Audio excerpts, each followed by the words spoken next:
Stephanie. Do we have anyone else on Zoom? I think it's, nope, just us. Can you hear me okay, Stephanie? I sure can. Awesome. All right. Well, we will get started, and I apologize for looking down into my lap as I stare at the agenda on my tiny little screen. Yes, yeah, for sure. And that'll help for this. So, first, I'll acknowledge we're on the unceded traditional territories of the Sashot and Upachesset First Nations, and we're doing our business today on these territories. We're very grateful for their hospitality and willingness to have us here. So I don't think we need to do any introductions. I think we know everyone. Dave, have you met? I don't know if I met Mark. Dave, Mark, Dave, Mark. Do you live in town? Yes. If you've heard of a group called Army of Problem Solvers on Facebook, I'm right on. Yes. I try to be positive. Actually, there was just a post on Peak 93.3 on Facebook. People complaining about the city workers getting paid, and I'm one of those advocates. Yeah. Seems legit. But I'm one of those people who I support that. I would never want to be a politician. I'd never run for council. And also, I figured that the city doesn't need another 50-year-old white guy on council. There is that. I am pretty hard left, but yeah, my hat goes off to the people that do that, because it's a huge commitment and the money is just not worth it. Yep. Yes. Awesome. And Dave, this is Stephanie. Stephanie, you want to introduce? Hi. Hi there. My name is Stephanie Stevens, and I'm working with the Alberni Valley Food Security Group, which is the food hub under Transition Town. It's great to meet you. All right. So we don't have anything under unfinished business and current topics, but before I keep going, does anyone have anything that they want to add to the agenda?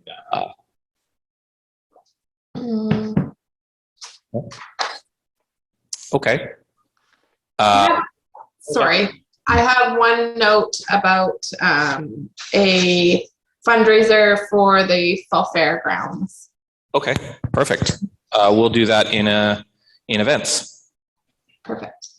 Okay, so that is our next is upcoming events. So first, the Canada Day parade. So we did have a discussion sort of around Canada Day that began, I think it was it you, Stephanie, who had sent the email initially, or I can't remember. Yeah, it was brought up at the June 1st food group meeting that some of the members of the group wanted a check-in with the Folk Fest Society. And so then I was tasked with that, and I sent the email, and then that's what kind of started the discussion. That's what I thought. Okay, so for those of you, I don't know if you saw the email of the list, Dave, but we had a good sort of discussion. We had looped in all on the board, and there were a few other members of the food group there, including John and Janice, and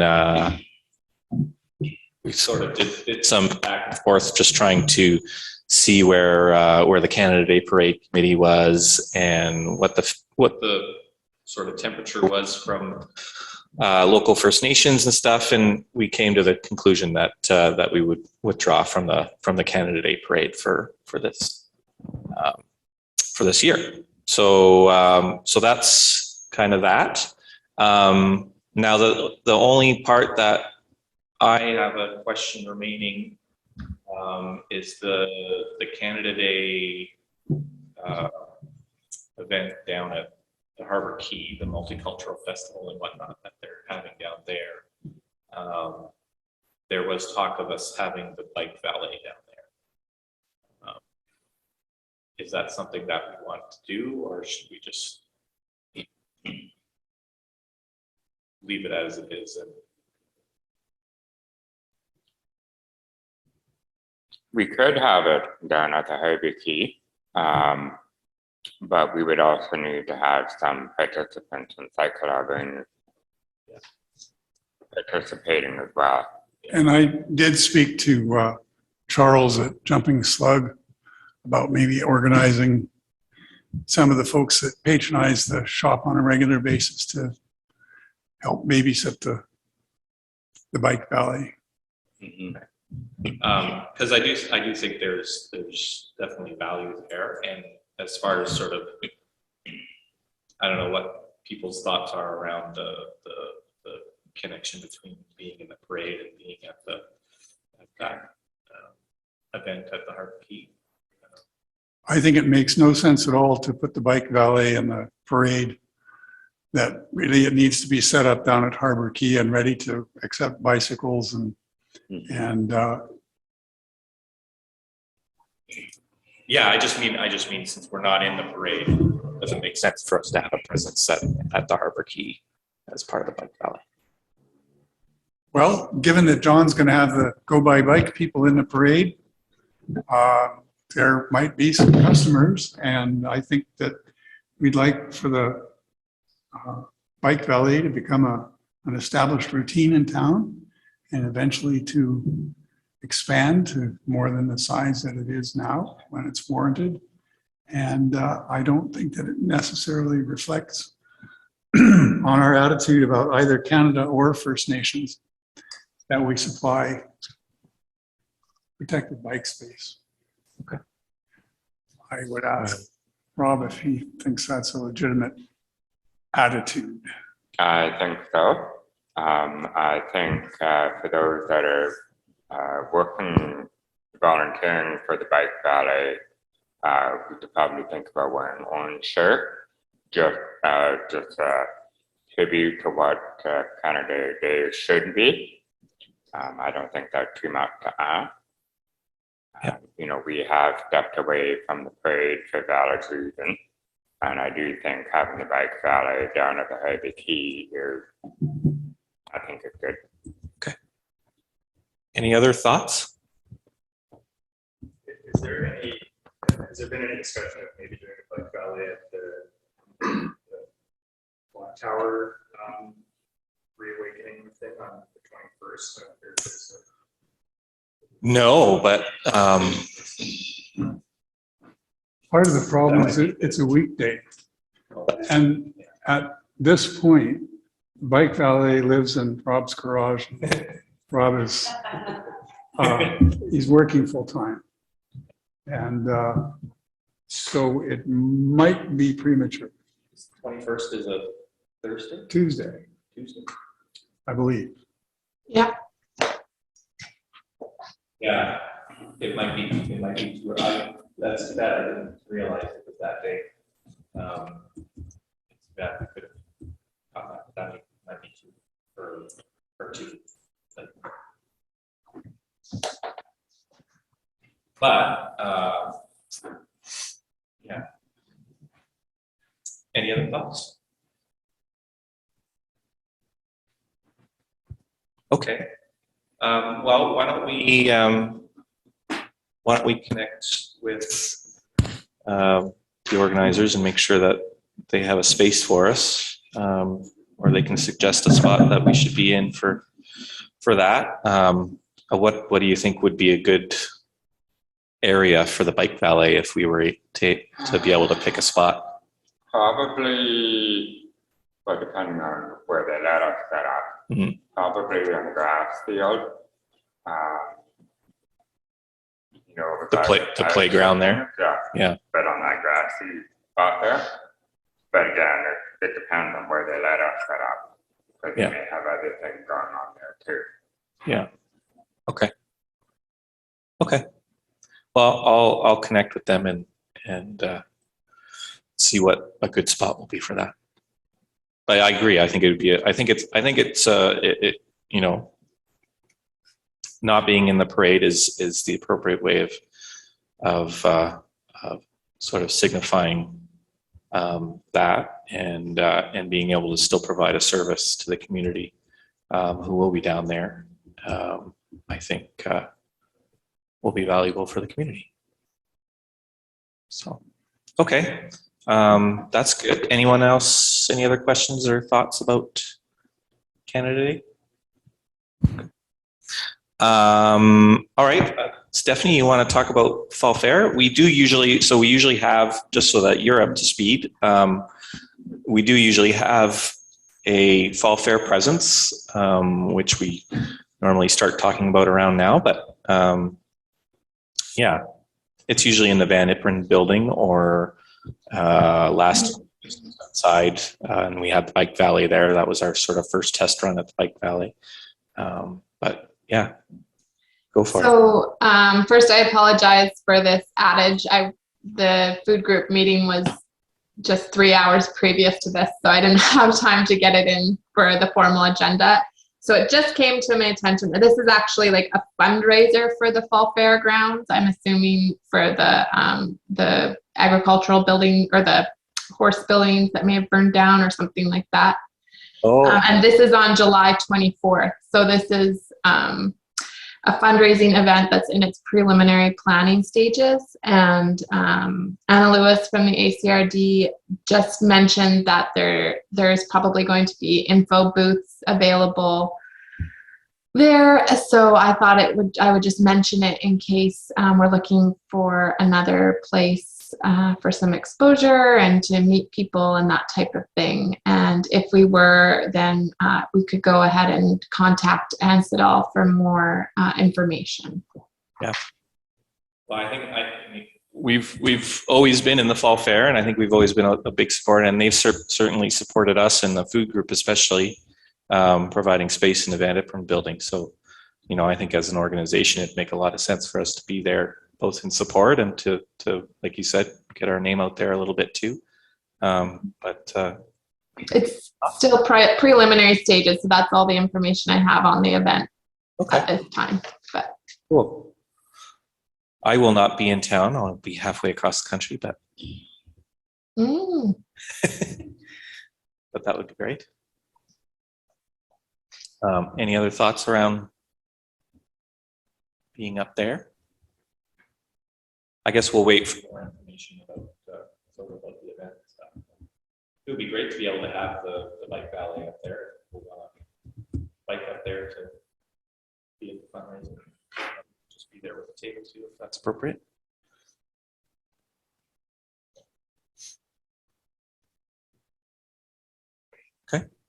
Okay. Well, we'll look for more info as it comes along. So that brings us into education and networking. So do we have a movie? There is a link posted on the website to a movie. We had some problems with subtitles with the last one. This one doesn't have a problem with subtitles, but I think it's probably better that we go home and watch this in the comfort of our own homes. And any questions that it raises, which it should, that we share perceptions via the mailing list. Cool.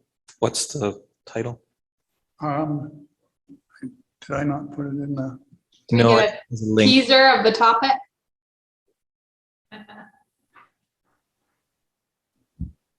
It's there. Yeah. Well, that's because I didn't post it as a link. I just copied and pasted. Okay, hang on. Drum roll. I can.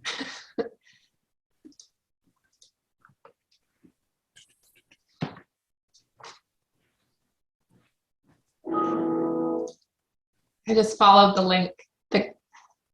Oh, did the link work on your end? Your side? No, I copy and paste it into my browser, but Well, then you can tell us what the title is. it's The Great Simplification. That's right. Cool. I've watched it. It's a little disturbing because it's pretty blunt in its implications. And it really is part of the reason why I think Transition Towns was founded. Okay. Cool. All right. Well, we have our homework. Awesome. So next on the list is food group, food hub. So Stephanie, if you'd like to fill us Right. on your just happened meeting or anything else. Yes, fresh information. Sure. So currently, for the programs, right now, Grow Local is filming an educational kind of series for Shaw Cable and will also be available through YouTube. And so Candace is filming, I think they're every 2 weeks, and they should be available, I think, what did she say? In about 3 weeks, you can start viewing them online and on Shaw, so that's exciting. And then Gleaning is just starting to get the administration kind of ramping up, as the season will be especially late this year due to the weather, but they're expecting to start probably August, but Carly is working on getting the intake forms available for people, and so we may depending on how things go for this fall fair fundraiser, perhaps have some Gleaning information available at that time to try to gather more people. So that's kind of what programs are going on right now. And then on the behind the scenes, there's been working on a couple different grants to extend. One is to extend the current Food RX, which is a food box program, to vulnerable populations that have been identified as having food insecurity issues. And so the grant is to have another round of this program continue in the fall, which would be excellent. It's currently running until the end of June. And that's a partnership with Island Health, Transition Town Society. And this one will also be with the Alberni Farmers Institute.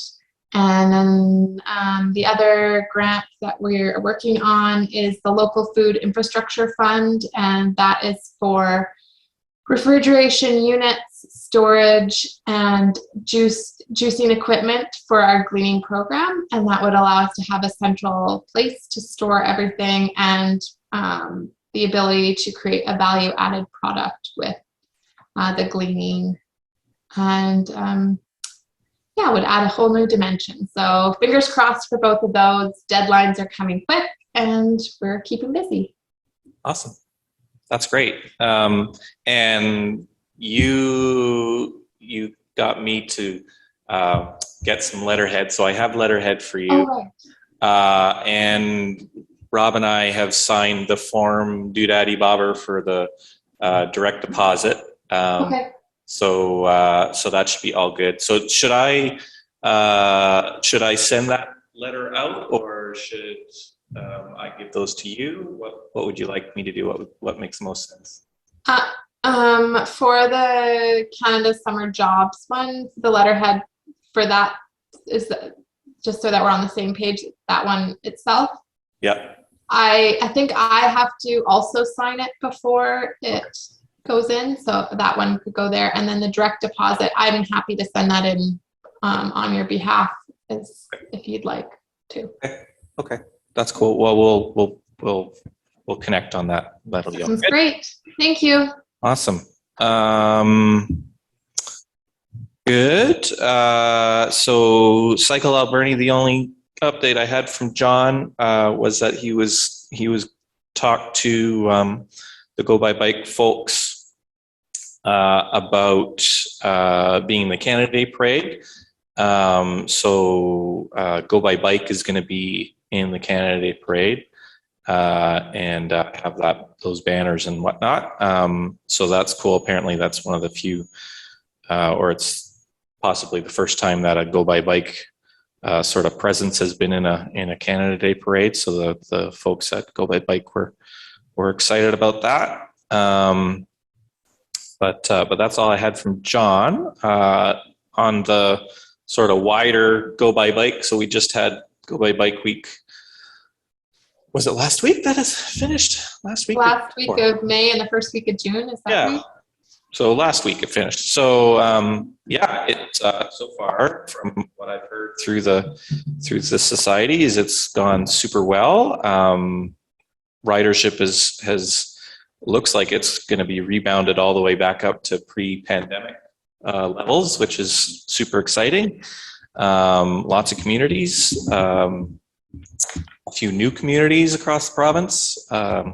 So I'll hear more about that probably through Go by Bike at our next board meeting. But yeah, so lots going on, and I think I mentioned it, or maybe I hadn't already. But Go by Bike is expanding, or has been granted more funding from the province to do more things for Go by Bike Week. So Awesome. so hopefully that means more money to communities to be able to put on bigger events and things. So yeah, it's going really well. So that's been really great.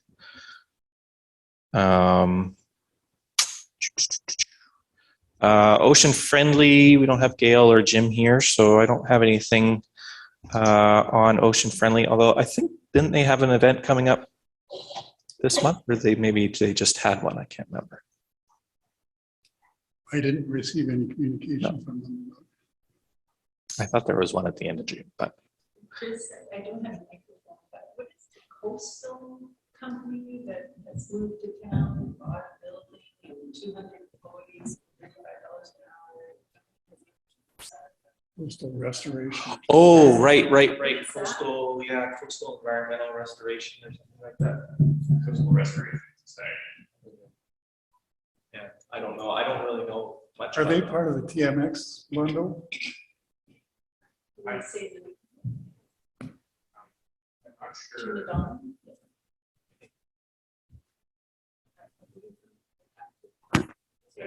Hey, There you go. yeah, I'm not sure who they're part of. I think their background is in like beach garbage collection projects on the outer coast, and they're trying to expand a little bit into other realms of.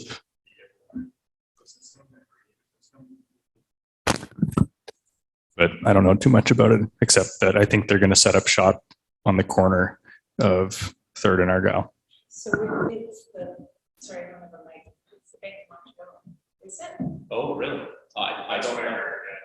Oh, well, that'd be That'd be great. interesting new life for that building. Old banks are really horrible to get rented back out because they're not easy to flip because everything is solid walls. And Yeah. when you're paying by the square foot, when having a 3-foot wall, Yeah. kind of cuts back on what you're paying for. Yeah. Oh, that's cool. I didn't realize they were in that building. Cool. Well, if there's more companies that are interested in improving our environment and stuff. Sorry, but do Jim and Gail know? I don't know. Yeah, I don't know. Yeah. We should put that out there. I mean, Stephanie can't hear me, The Char is just asking if maybe we could put it out to Jim and Gail and the ocean friendly folks to see if they know anything more about Coastal Restoration Society. But Oh, okay. I've heard of something about that society before. tell us. Now I really have to think. I was in conversation with Pat Deacon about them, and they, from what I can recall, that they come in and there's a certain type of, I apologize, but I didn't hear what Char had said, so I hope I'm not repeating anything. oh, that's okay. Go ahead. Yeah. There's a certain type of crab or associated sea creature that they work on removing, but they are considered to be a really excellent company in the way that they do business, their First Nations consulting, and their integration into each community that they serve is exemplary. And I think they're also talking about expanding into a few different kind of aquaculture programs, and by all accounts, they were just a really open to community development and community action. So, right, they are looking to expand, and they are, I believe, settled on Port Alberni. They were looking at 3 different other communities, but I think we've secured them. So it seems like a major win.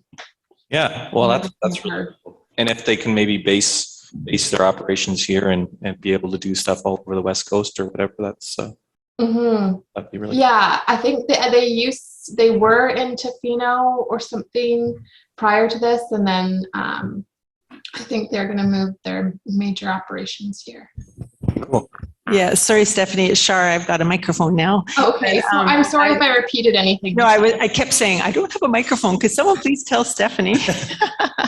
But yeah, I was in a chamber AGM meeting this morning, and the mayor made a big announcement that they have purchased a building in town, and they're looking at 200 jobs and $35 an hour. And I was going to say their starting wages really is good. So yeah, so I'm wondering, like, and she talked about, again, a little bit, we're not, the company's being a little bit vague, it's a little bit vague, but what I understood was finding old fishing nets and old fish farms and, cleaning those things up.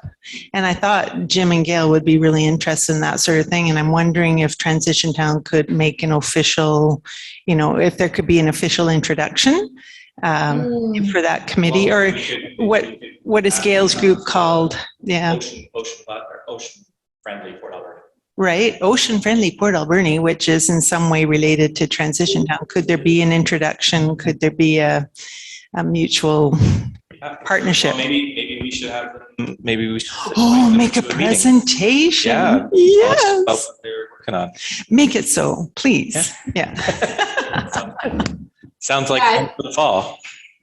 yeah, I think it sounds like an excellent company. Like it's kind of slowly trickling in site remediation type things, and livestock kind of management. It seems like very, very interesting fit for the valley. What a great place to meet them is through the Gail's group. So I'd be interested for sure. Yeah, well, that might be really cool. I mean, we've had, it's sort of like when we had the company that did the solar projects here. We had people come and there was lots of interest. So I'm sure the community would be interested in what they're up to.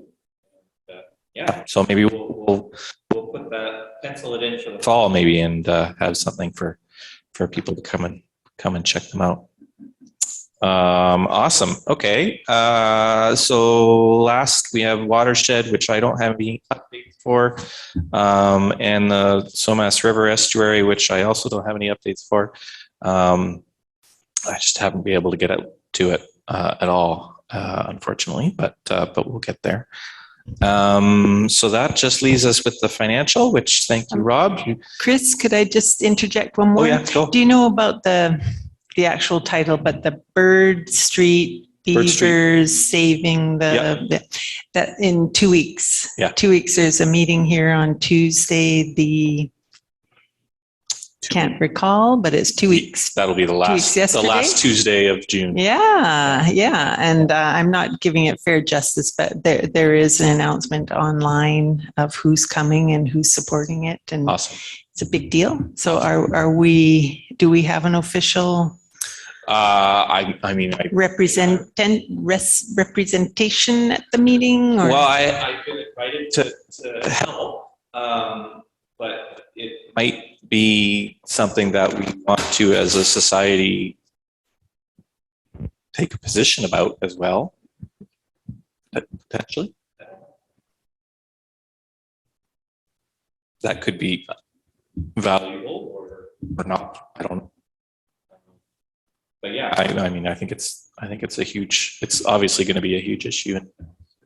And what are people's thoughts around Transition Town's sort of taking a position around the Bird Street ponds?